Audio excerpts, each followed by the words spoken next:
Em Efésios capítulo 4 e versículo 30, nós encontramos a seguinte advertência: Não entristeçais o Espírito Santo de Deus, no qual estáis selados para o dia da redenção. Esse versículo traz um ensino dos mais valiosos para qualquer cristão. Entristecer o Espírito Santo de Deus é uma das piores coisas que o crente pode fazer. E, infelizmente, muitos crentes entristecem o Espírito Santo praticamente todos os dias. E neste vídeo, nós vamos entender o que realmente significa entristecer o Espírito Santo de Deus, qual o perigo dessa prática e como podemos evitá-la. E se você ainda não se inscreveu aqui no canal, se inscreva agora e ative as notificações. Nós podemos começar o nosso estudo dizendo que essa ordem, não entristeçais o Espírito Santo de Deus, significa que o Espírito de Deus se entristece quando os redimidos não andam em conformidade com sua nova posição em Cristo Jesus. Quando olhamos para o contexto desse versículo, nós podemos entender que o crente é chamado para uma nova vida oposta à sua velha vida de pecado. Ele é chamado a se despojar do velho homem e se revestir do novo homem. Ou seja, ele é chamado a se despir de si mesmo para ser vestido de Cristo. Mas uma vez que os cristãos falham em viver de acordo com essa nova realidade, abraçando os velhos vícios de sua natureza pecaminosa, o Espírito Santo de Deus fica entristecido. E entristecer o Espírito Santo deve ser sempre visto como algo terrível, pois significa ir contra aquele que é a garantia da nossa salvação. É por isso que o apóstolo Paulo adverte: não entristeçais o Espírito Santo de Deus, no qual estáis selados para o dia da redenção. Um ponto muito interessante nessa declaração, não entristeçais o Espírito Santo de Deus, é o modo como ela comunica de forma clara um importante tema da pneumatologia bíblica. Ao falar que é possível que o Espírito Santo fique entristecido, Paulo não deixa a dúvida de que o Espírito Santo é uma pessoa.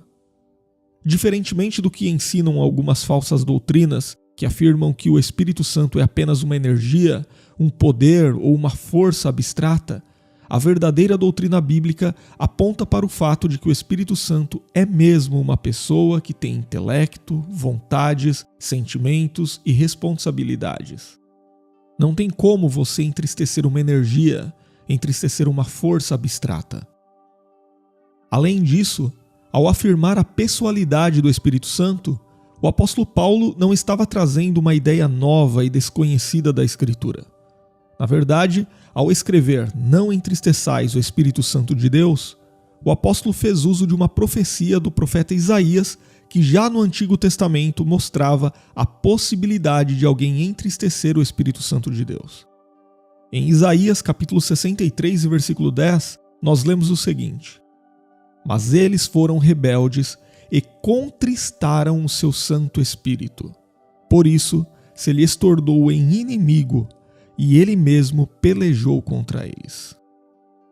Então agora vamos entender um pouco melhor do contexto desse versículo na carta aos Efésios. Esse versículo faz parte de uma seção da epístola onde Paulo traz uma série de recomendações práticas concernentes à vida cristã. O apóstolo Paulo enfatiza que os crentes jamais devem andar conforme o seu velho modo de vida. Antes, os crentes devem viver de forma apropriada como filhos de Deus, o que de fato são em Cristo. E nesse sentido, é necessário dizer não para o pecado, e sim para Cristo. É necessário rejeitar os vícios da natureza caída e abraçar os bons frutos da nova vida de santidade em Cristo Jesus. E isso envolve todas as áreas da nossa vida. Como diz o teólogo William Hendrickson, sempre que contaminamos a nossa alma, abrimos espaço a qualquer tipo de pensamento ou sugestão de engano, de vingança, de cobiça ou de imoralidade, e estamos então entristecendo o Espírito Santo. Portanto, precisamos ter consciência de que não devemos entristecer o Espírito Santo de Deus, seja com nossas atitudes, com nossas palavras ou com nossos pensamentos. Essa advertência, não entristeçais o Espírito Santo de Deus, deve cobrir nossa vida por completo. Todos os dias devemos nos perguntar: Será que há algo em meu coração, em meus pensamentos, em minhas palavras ou em minhas ações que esteja injuriando e, consequentemente, entristecendo o Espírito Santo? Essa é uma reflexão diária que todos nós precisamos fazer. E antes de continuarmos, eu quero te dizer que este esboço que eu estou utilizando aqui neste estudo está disponível em PDF para os membros do canal. Então, se você quiser ter os nossos estudos em PDF, seja membro do canal, porque assim você também ajuda a manter o nosso trabalho de ensino da Palavra de Deus. Bom, e continuando aqui, outra coisa interessante é que nas epístolas paulinas podemos encontrar pelo menos 30 repetições dos designativos Espírito Santo, Espírito de Deus, Espírito de Cristo e etc. E isso é compreensível à luz da verdade de que é impossível alguém ser salvo à parte da obra do Espírito Santo. O Espírito Santo é aquele que aplica na vida do homem a obra da redenção planejada pelo Pai e executada pelo Filho. Da regeneração à santificação diária, o Espírito Santo está presente na vida do crente. E o que isso significa? Isso significa que o Espírito Santo não é apenas aquele que nos concede a vida, mas também é aquele que nos mantém vivos, que nos sustenta. Se há algo de bom e valioso em nós, sua origem está no Espírito Santo. As virtudes através das quais podemos agradar a Deus são, na verdade, partes do fruto do Espírito, conforme aprendemos em Gálatas capítulo 5.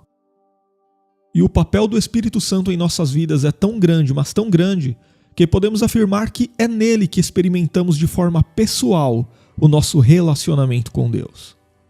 Por isso a Bíblia diz que o Espírito Santo habita na vida do redimido, fazendo dele o templo de Deus.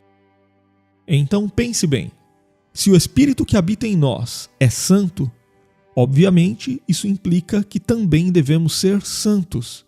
E a boa notícia é que no próprio Espírito Santo encontramos a fonte de toda a santidade que precisamos. Portanto, considerando o caráter fundamental da pessoa do Espírito Santo para o crente, não é estranho que logo após advertir os seus leitores a não entristecer o Espírito Santo de Deus, Paulo completou dizendo que nele, isto é, no Espírito, os crentes estão selados para o dia da redenção. E o que é o dia da redenção?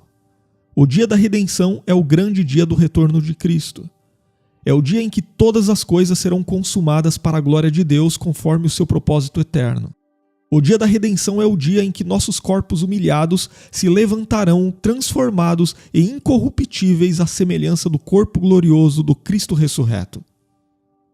Alguém até pode perguntar, mas qual a garantia de que esse dia chegará?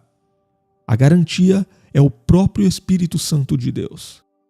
Ele não apenas nos salva, mas nos concede a alegria e a segurança da nossa salvação. Ele nos concede a certeza de que nossa herança é inviolável. Então, definitivamente, é loucura negligenciarmos a ordem "não entristeçais o Espírito Santo de Deus". E se você assistiu até aqui e gostou deste vídeo, deixe o seu comentário. E se você tem vontade de estudar ainda mais a Palavra de Deus de forma organizada e com uma linguagem simples e objetiva, você pode estudar teologia conosco. As informações estão na descrição do vídeo e no primeiro comentário fixado.